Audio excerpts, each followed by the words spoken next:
We are back in Dubai, the land of the future, the home of innovation. As we are answering the most fundamental questions of how do we live on this planet in balance with nature and ourselves, we're going to have to revise a lot of decentralized model, not to put anybody off their throne, but to really say that humanity herself needs to wear her crown together. If you mimic the tokenomics of the dollar, you would never buy it, ever. The dollar is the worst shitcoin. What is the next step for the industry of decentralization in the age of the Great Reset? The biggest problem that we have is greed. When greed overtakes who you are, then you do not think of what the technology brings to humanity and what the objective of the technology in the first place was to bring forward freedom. If that's your guiding light, then everything that you do in terms of your implementations follow exactly what blockchain technology means and what it intends to bring, which is freedom.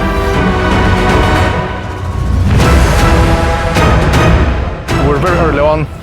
A lot of debates, a lot of interests that will be changed and maybe displaced a bit, and the world will move ahead by embracing this tech. How will we get to this bright and promising future in a time of such turmoil in the world today? Miguel, I'm going to ask you a question. Do you love what you do? Are you good at it? Does it compensate you well? And is it great for society? If you answer yes to all four of those questions, then I know you have found your Ikigai. We can guess the future, we can estimate the future, but no one knows what tomorrow leads, and tomorrow's not promised. I don't care who tells you what, always remember that tomorrow is a gift. The Future Is Now presents, together with Ikigai Ventures, 3Air, Oz Living, Revoland, and ACTA Finance. AIBC Summit UAE 2022. Saving the future. Eye on Africa.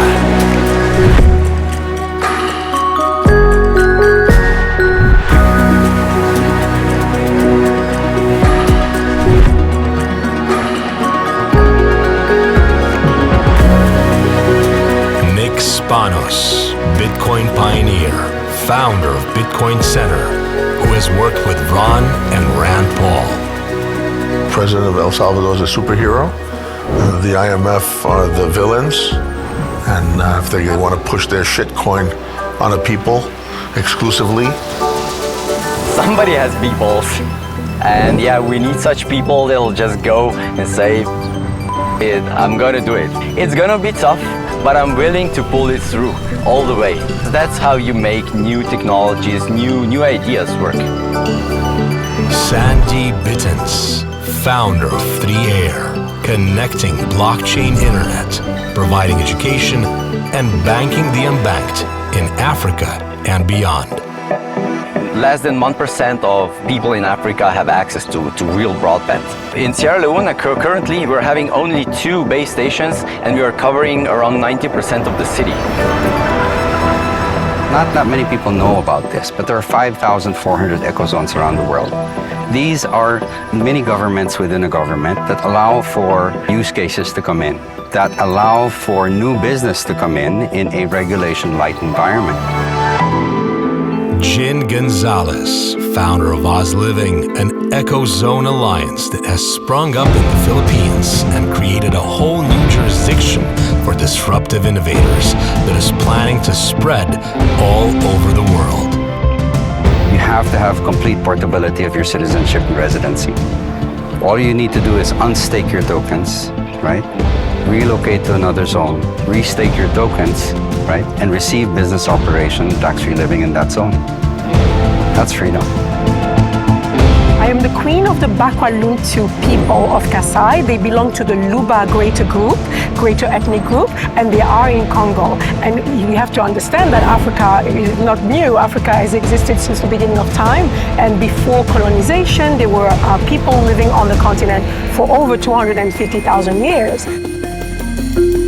Queen Diambi, the queen of the Order of the Leopard of the Bakwa-Luntu tribe in Central Kasai, igniting Africa with the power of blockchain.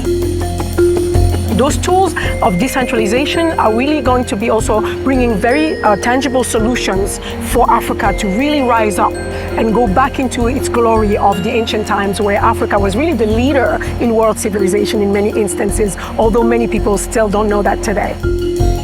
Onboarding for crypto is still very difficult. A lot of people, they don't understand how crypto works. If we're building games, it's also important for us to help to build a community around it, which is the game good. So the play to earn part is really make people, they can dedicate their time into playing games and start making money. Jimmy Zhao, founder of ChainX Game Studios, who came to AIBC Summit with Revoland, their latest venture, creating opportunities for GameFi in Ethiopia and beyond. The entire African continent, right, is a untapped market, so we actually educate people to how to get into the game. I think that Dubai is one of the most developed countries in the crypto industry right now, who is proactively also working on the regulation on the side, which is exactly what the world needs right now. Christof Waton, the man behind ACTA Finance, a cross-chain DeFi ecosystem that features things like staking without a lockup and more. ACTA Finance is a whole ecosystem. When we look back at 2018, I'm sure you remember all those centralized exchanges came out. Liquidity started to drop, user activity started to drop. What we're bringing, and we're the first ones in the whole industry, we're bringing a address milestone and a referral campaign on chain. Now the African continent is opening up to so many possibilities and opportunities. In our team at Moralis, we have a lot of people from Nigeria, from other places on the continent. So it's amazing to see, because before these opportunities were not open. We did not have connection with the professionals and scientists and programmers in those regions. Ivan on Tech, a famous crypto blogger and now founder of a Web3 development platform called Moralis, made by developers for developers to build Web3 experiences across different platforms. We have these integrations and tools that allow the projects and developers to move quickly. That if you have an idea already tonight, you can have a prototype. You can show it to potential users and clients. That's our main focus. We want to make sure that Web3 is as easy for developers as Web2. So many people, so many influencers, so many key decision makers are flocking to Dubai because the government is paving the way for regulation also in this region. And I couldn't be happier to have the second edition of AIBC here in Dubai. This show will overtake any of our shows we have in other geos because of what's going on in this region. And Eman Pulis, the founder of this very AIBC Summit, and also his latest adventure, Ikigai Ventures, a €20 million seed stage venture fund that is keen on finding gems in the sea of opportunities through that Japanese philosophy of finding your Ikigai. It's, to me, the most beautiful word in Japanese that cannot be translated to English. It's a way of life, and these are the founders that we want to invest in. The future is what you make it.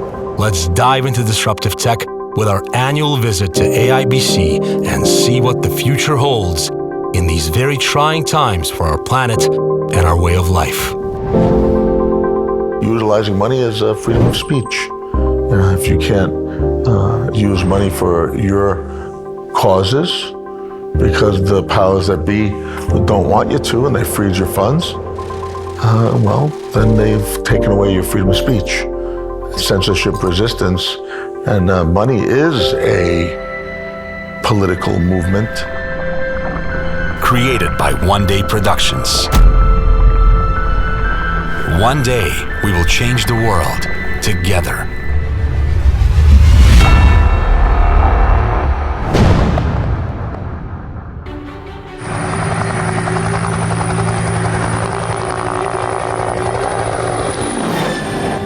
Welcome to AIBC Asia 2022, the next year in the world of innovation, as we come to one of our favorite events, AIBC by the Sigma Group and Eman Pulis, and we're going to enjoy the next stage of the metaverses, the GameFi and beyond, as it scales this industry and the world to become inclusive, just, and free. So come with me, Miguel Francis-Santiago, your local roving crypto documentarist, as we document the future. Let's go. As always, AIBC hosted thousands of delegates in early summer 2022 in the heart of Dubai, which has become a leading crypto hub in the world. Founded by Eman Pulis in 2018 as the Malta Blockchain Summit, the rebranded AIBC today has established itself as one of the leading conferences in the world of emerging tech, bridging innovators together from all over the world. For us at the Future Is Now Media Group, this was quite the summit, as well as it marked our relocation and move to Dubai. AIBC 2022 happened right on the brink of the crypto winter and successfully showcased just how much innovation Bitcoin, blockchain, and other emerging technologies have in store for the future. Dubai has taken the lead in embracing blockchain technology, cryptocurrency, and much, much more. And it's on an unstoppable path to dominance worldwide. It's amazing. I came to Dubai last year because of AIBC. So I got to stay here, I set up my company and build an ecosystem. Now it's the second time AIBC in Dubai. This is much bigger and larger than last time. I think we had a blast. I feel very positive about the Emirate. It's highly progressive. It is counter to what normal media normally represents to the rest of the world. People here are kind. They are understanding. They are permissive. They don't restrict your freedoms. And I think the biggest word that would define what Dubai is freedom. Regulators stepping in, regulators stepping up to providing a safe environment and coming with clear rules for businesses in crypto industry, and this will only enhance the mass adoption that we're working on right now. If we don't respect the space and utilize our ability to discern good from bad projects, many of us, we have to help educate the populace, help educate the people, because if we don't, we'll probably lose all the benefits and freedoms that we have in the cryptocurrency here in the Emirates. I really like how everything was set out, starting with Bitcoin, with a decentralized nature. Banking the unbanked, that's a really, bold, big statement. But right now I see a lot of newcomers entering the space that have, no intention of doing something like this. They're just in for their own benefit. I don't mind, that everybody gets a benefit out of it, but just scamming people, ripping them off, all the rug pulls that we are seeing, I think that's the biggest challenge internally. Why are you here? Well, I'm here because I do want to make a change, and I think that what we are doing will make a change first of all in Africa, and probably then also have impact, on the broader world. There is nothing better to discern reality from fantasy with something that is tangible and working. Our 5-year journey in the industry taught us to interact with projects that actually have something to show. 3Air is certainly one of them. Connectivity and banking for the next billion. This is something beyond a mesh network. This is high-speed microwave tech, broadband internet that connects the unconnected and banks the unbanked, with its mesh network beyond a mesh network, with a live pilot already working in Sierra Leone, backed by Ikigai Ventures themselves. Sandi Bitenc and his team have truly built something impressive here to enable and educate the future. Education fixes a lot of things, I think. Because of this, I also think that internet is actually a basic human right. If you have internet, you can educate yourself, you can be part of the global economy, you can have financial services, right? Even if the banks don't want to bank you. You can have IDs right now on the blockchain. But what usually the mesh networks are lacking, they need to get the internet from somewhere, right? So we also bridge that part. So what we can do, we can actually set up our base stations on the intersection points where the undersea cable come. And there are a lot of undersea cables connecting Africa already, and there are coming more. So Africa currently using only around 40 or 45% of their bandwidth that gets connected to the continent. The problem there is then the last mile solution. So we can literally take that internet that's coming on the continent, and then we can distribute it really easily through our system. This solution is becoming popular in Africa because it comes from the necessity of the people, who already have been trading cell phone minutes instead of local currencies for goods and services. That is why, for example, in Nigeria, the adoption of Bitcoin is currently higher than anywhere else in the world, which again confirms that blockchain and decentralization will become adopted faster where there's an actual need for it, either by the lack of the current centralized financial system or an opposite overwhelming amount of it, inviting something better, faster, and cheaper into the fold. The people who are innovators in the space of these technologies, they have to imbue themselves with a lot of wisdom. And that means that when you come to Africa, you cannot come as a conqueror anymore, because that has actually failed us as a global community. Because yes, we did take the wealth from Africa in the term of material wealth, and then we distributed it all over the world, but we didn't gain wealth indeed. We gain material wealth, but wealth as our human qualities, we have not really enhanced much of it. So I'm inviting people in that space, in the creative space of these technologies, to really come to Africa with a humble mind and a humble attitude, to also accept that they may have to learn a lot about how to be human again before they can say, oh, listen, we're coming with solutions. Before you think you're going to bring a solution, find out first, is it a problem to us? Or is it a problem to you? In Sierra Leone, currently we're having only 2 base stations, and we are covering around 90% of the city. That then limits the costs, it cuts the capex, the opex, and with this we can provide broadband really fast, and we don't need to dig up roads or anything else. There is no impact to nature. We can also offer internet far cheaper.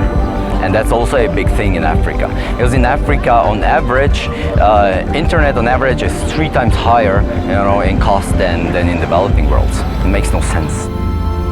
The whole decentralized model is really something that speaks to me, because for centuries, my people have been working in that way. A lot of the African ancient kingdoms have worked very decentralized, and we have organized our society in councils and in very conciliation forms, and we have participative politics more than what it is now known in the world. But I love to use those technology to see how we can bring then the lesson learned, and how we can use those technology to practice, and maybe to have mock examples of the things that we can do, and then test them out in a metaverse, for instance, so that we can come in the real verse to really see, apply only things that we have assurance that works. Because what we are working against right now, it's time.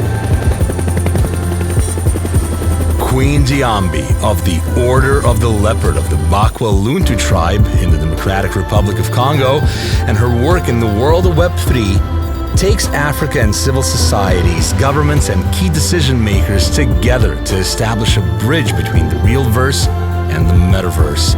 Her key knowledge of the African continent, and being a global speaker who has spoken at various esteemed establishments from the Oxford University to Retosa Family Summit, her drive and humanitarian work with the Elikia Hope Foundation make her one of the frontrunners in decentralization today. What's your take on El Salvador and its recent decision to kind of almost like tell IMF to take a hike? What is your view of this sort of secession from the world order? Well, it's quite interesting. And also, it reminds us of one thing. Nothing ever lasts forever. We may have had developed those institutions in a time where we thought those were the most prominent and most valuable tools we had to organize life and the ecosystem of the planet to benefit humanity and the earth. But we are realizing now that it's not. It has not yielded the promises that it was supposed to yield because of the reason why they were created. So I don't think we're going to go just from one to the next as a collapse, but I think it's going to be a progressive transitions as a model can very much become obsolete, will give way to a model that's more sustainable.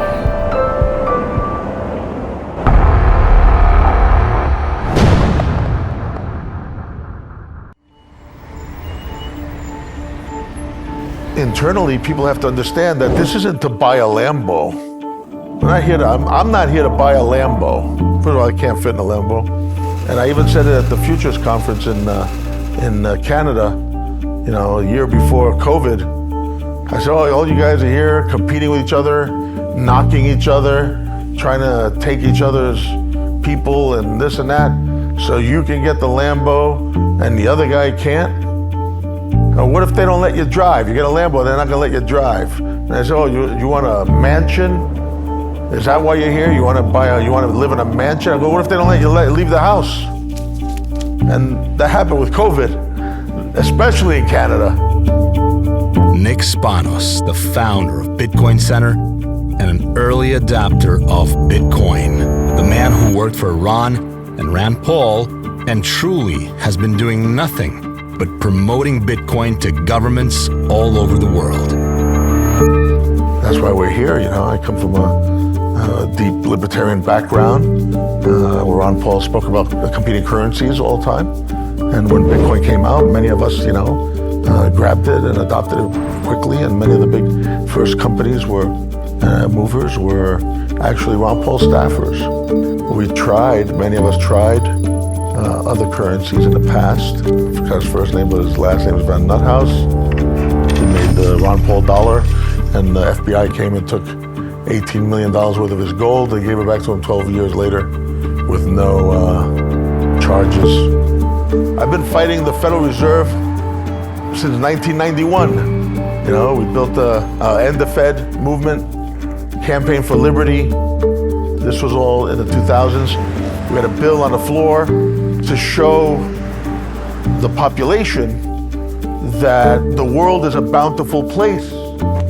But we've been brainwashed, we've been mesmerized, hypnotized, televisionized, and we're sitting there letting it all slip away to the few that understand or understood what the power that currency has over people, over the planet. I think the time has come for us. I'm just happy to be a part of it. My small part. The crypto community is very strong in terms of capital. We are a $3 trillion industry, right? And we've grown to that at record time. We are great in providing credit, very efficient at it and very fast at doing so without needing to go through extensive KYC requirements, going to your house to check your credit, to check your family and all that stuff. We can give it to you immediately, right? And the third, which is the one that's most neglected to be able to be recognized, is that we are a very powerful community. It's the only thing that is missing there is the spear, right? When I say the spear, what is it that we want? And what we want is privacy protection, right? We need a regulation-light environment that allows us to implement use cases, right, that would bring forward the freedoms that we want, right? And the third is we don't mind paying tax, right? But we don't want excessive tax, right? If we can attain zero tax, then all the better, right? And we want to be productive members of society. We're not criminals, right? We're all here for the same purpose. And we want to be able to live in a place that's peaceful, like where we are right now. Oz Living, founded by Jin Gonzalez, has created just that, a safe haven, an eco zone that is tax-friendly to disruptive tech, and most importantly, a portable citizenship between future echo zones that Oz Living is creating. The current base is in the Philippines and comes with full support of the Philippines government, which sees this innovation as a way to invite adoption and business to its shores. Jin and the team are even working with Starlink to connect Philippines in areas where internet has never been before in the country. We found out so much more from Jin that unfortunately we cannot reveal at this time, but Oz Living is certainly worth following for the incredible breakthrough innovation they are creating at the highest level of governance, paving the way for crypto mass adoption. Just so you know, our goal is not just the Philippines, right? Our goal is complete portability of your residency and business operation, right? You don't know what the regulator or what the government is going to do at some point in your life. You don't know how much tax you're going to be able to, what tax is going to be imposed upon you. But what we offer is our options, right? Should you decide for whatever reason it is that you don't want to anymore live in that zone, you have to have complete portability of your citizenship and residency. All you need to do is unstake your tokens, right? Relocate to another zone, restake your tokens, right? And receive business operation, tax-free living in that zone. That's freedom. So Jin, how were you able to align with the regulator in Philippines and have the synergy that you're having? Yeah, first thing you have to understand with the regulator, they're just human beings at the end of the day. They're human beings with a specific mandate, and that mandate that they have normally is for the greater good. Right? As long as you align yourself with that mandate and you make it clear how your objectives make that mandate happen, make those objectives happen, then they find ways to be able to work with you. It wasn't a solution that I found or my organization found. It was a solution that all of us found, regulator included, right? It was in the discussion that we came up with something that would work for everyone. Ecozones are simple. They provide regulatory cover, privacy protection, right, and tax-free living or tax-free operation for your business. What we provide are the three things that they need, right? They do lack in a community, which we have. They do lack in credit services. They also lack in capital, right? They are tasked to bring in foreign investment, but they are limited in their capabilities to attract foreign investment. All we did was we just put that two together. Blockchain technology continues breaking ground with both regulators and traditional finance systems. However, the world is at a cusp of a major world war.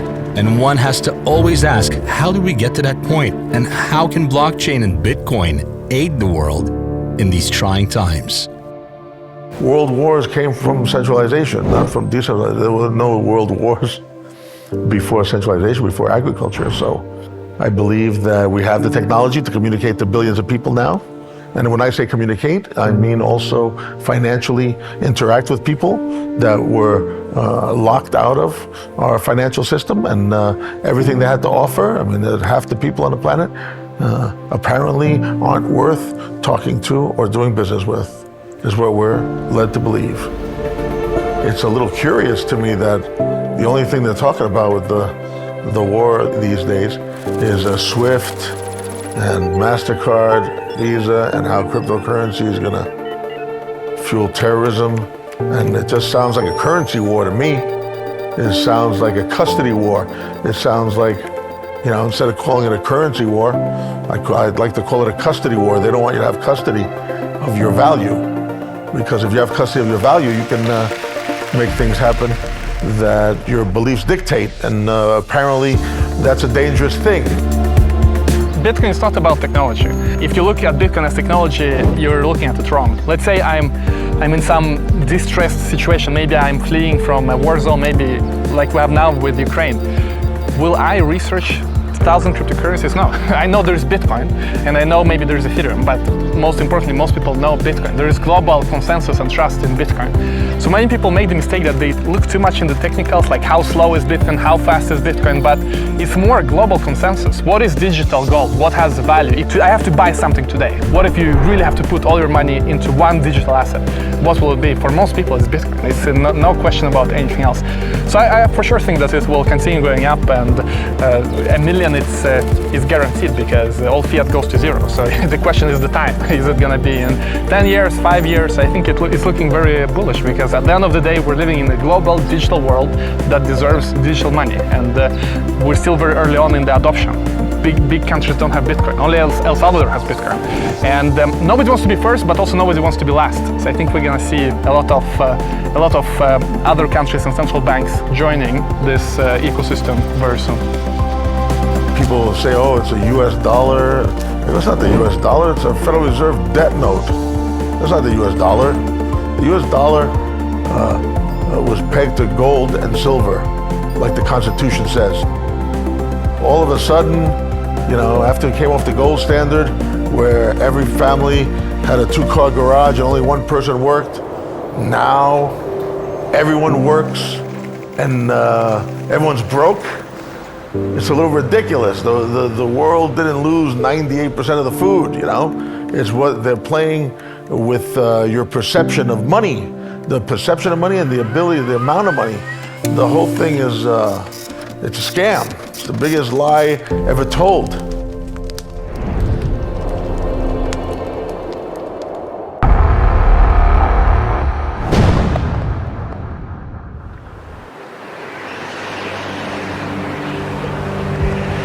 As we dwelled into Africa and mass adoption, we couldn't pass by the example that was set by El Salvador and its president Bukele, with the country adopting Bitcoin as part of its national treasury and creating a zero-commission trade wallet called Chivo for its citizens, while also working on a UBI-type system which stems from geothermal Bitcoin mining that El Salvador is eyeing to set up with its vast amount of volcano power.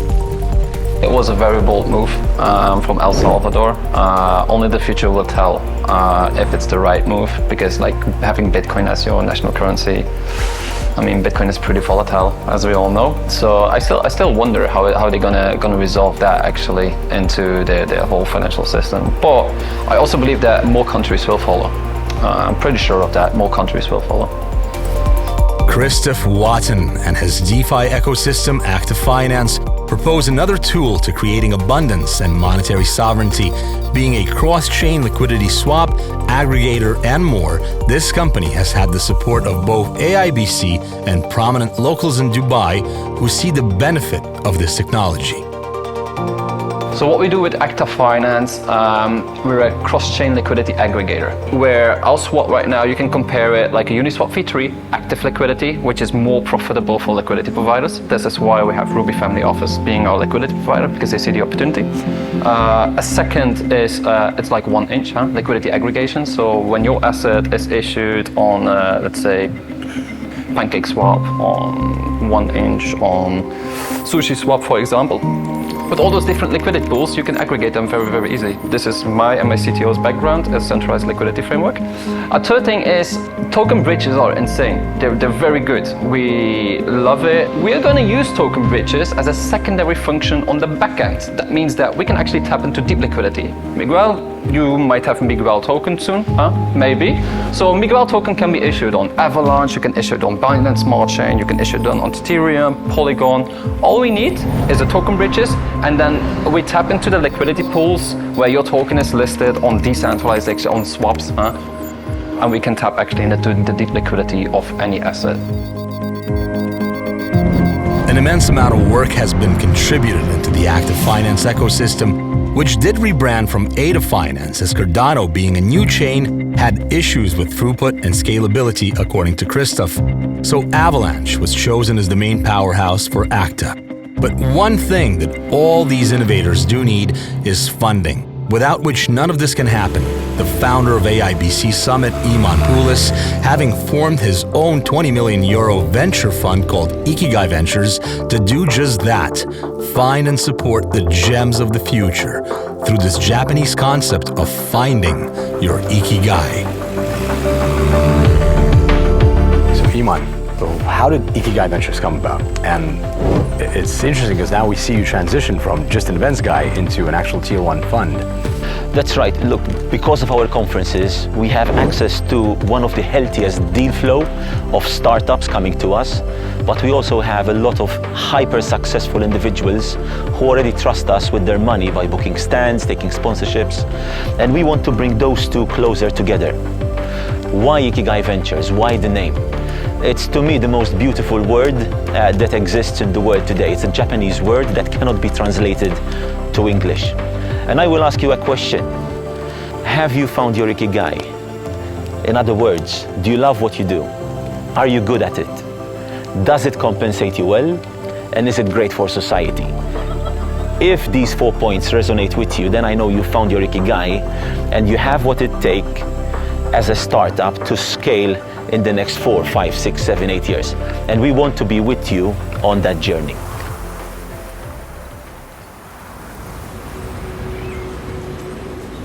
You can't embrace the great things in life without embracing the mishaps. It's like there's no way you're going to enjoy the pleasure if you don't know what pain feels like. Every part plays its role, and there has to be a balance. And the moment you understand and recognize that balance exists, everything else actually plays itself together. Africa has always been the place that's unfortunately, it seems to be, been torn apart by the world order in terms of its resources, in terms of creating that economic inequality and really using the elements and the brilliant people that are there, but keeping the progress at bay. What would you say to this? Is this something that you've found to be an issue that needs fixing?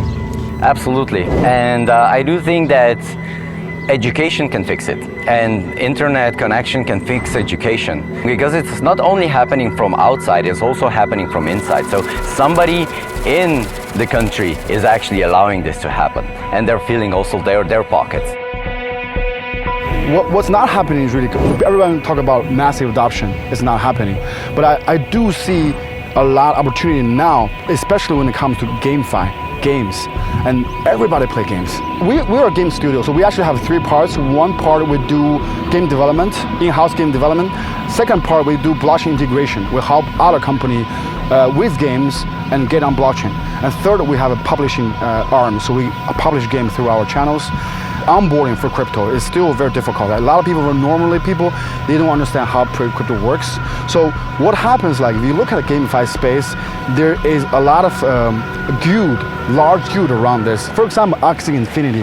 Why did you grow so big? Because they have a massive adoption when it comes to Filipino workers, right? So they actually making more money play the game than the daily job. And so we're looking at the whole spectrum, as you say, wow, we found the entire African continent, right? It's a untapped market, and therefore we go in there, we'll have a partner in doing a platform called education platform called Earn. So we actually educate people to how to get into the game.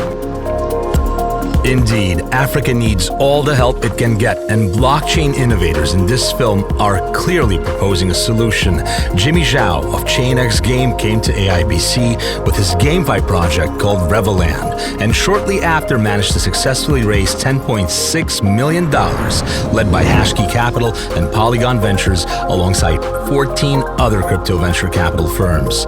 Revoland allows players who are keen on enjoying the benefits of play to earn, amass their friends and family into actual teams, battle with others, and earn token rewards for their individual skills.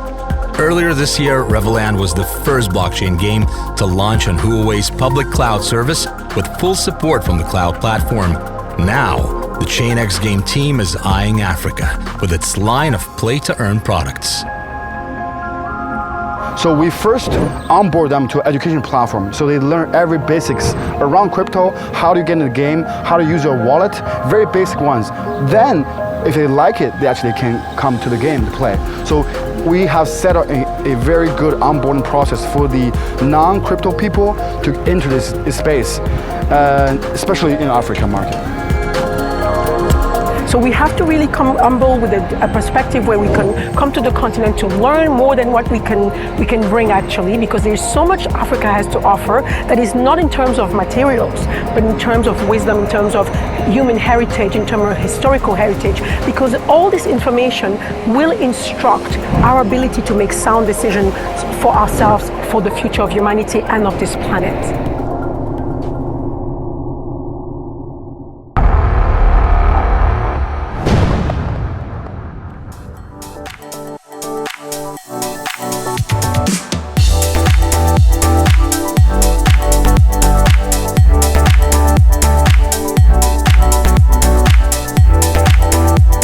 Good AIBC Summit has never been done without a good after party, and this time Dubai was no exception.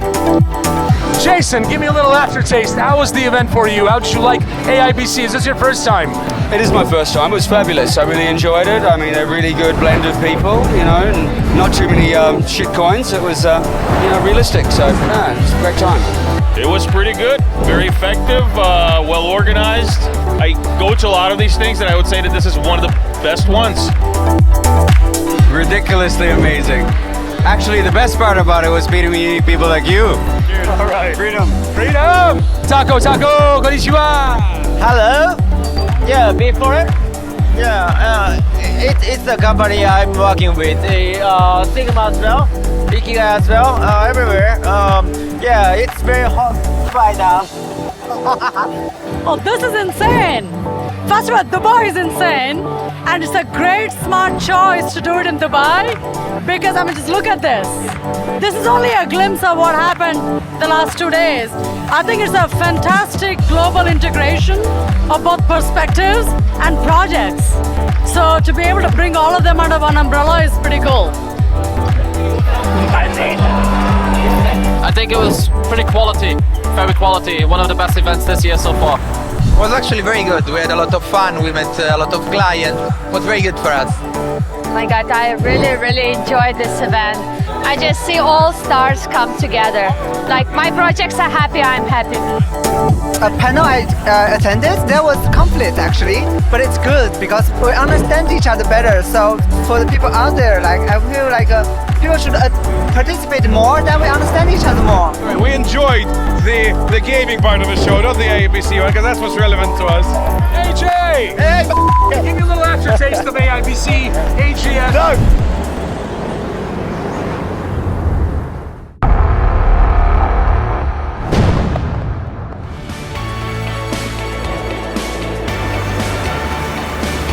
I'm nobody, right? But we are somebody.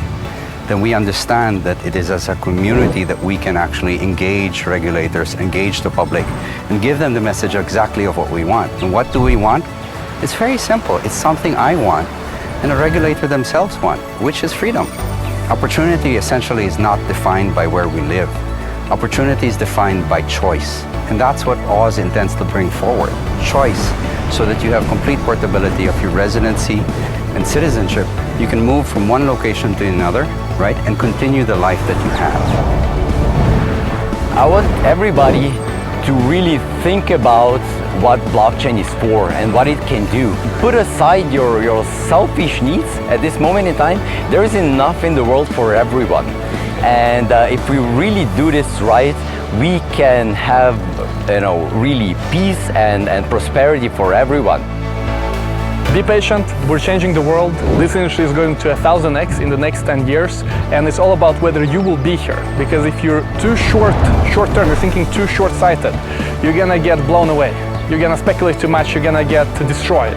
If you're thinking 10, 20 years into the future, you can really build something generational. Whether it is generational wealth, generational business, this is the land of opportunity. And it's a big blessing to be here, and I hope to see you in this industry. First of all, to be healthy, to be safe, and on top of that, I would like everyone to understand that DeFi is the future of financials. Whatever you're doing, make sure that you are on a path to finding your Ikigai. Make sure you love what you do. Make sure you're good at it. Make sure it compensates you well. And most importantly, make sure it leaves a positive impact on society.